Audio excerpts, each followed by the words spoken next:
के टुकड़े करके चार मुझको छोड़ गई वो यार, एको बार नहीं वो सोची भाई होगा कहाँ मार। वो दिल के टुकड़े करके चार मुझको छोड़ गई वो यार, एको बार नहीं वो सोची भाई होगा कहाँ मार। कम में उसके जाने का हम पैक लड़ाएंगे, पहला प्यार भुलाना है दूसरी बताएंगे। ओके ओके ओके ओके पहला प्यार भुलाना है दूसरी बताएंगे।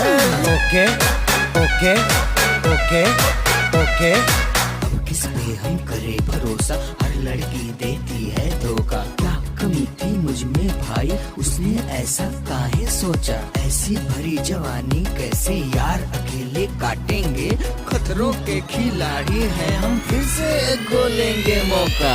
सारा माल खर्चा करा के ड्रेस पे कर दिए काउंट मेरा जीरो बैलेंस पे।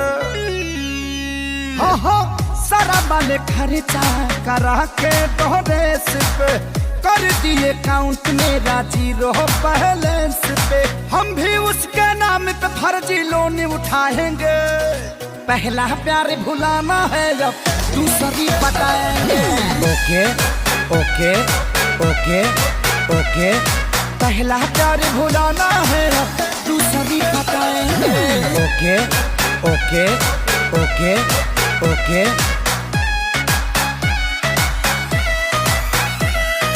अपनी बर्बादी का उससे हम पक्का बदला लेंगे। 420 क्या होती है अच्छे से सिखला देंगे।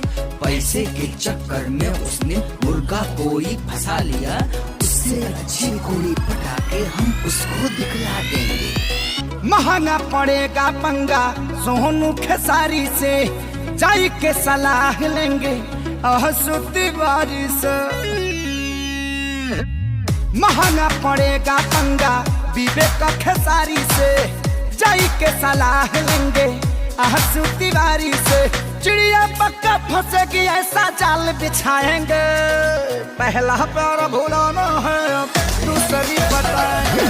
ओके ओके ओके ओके पहला प्यार भुलाना है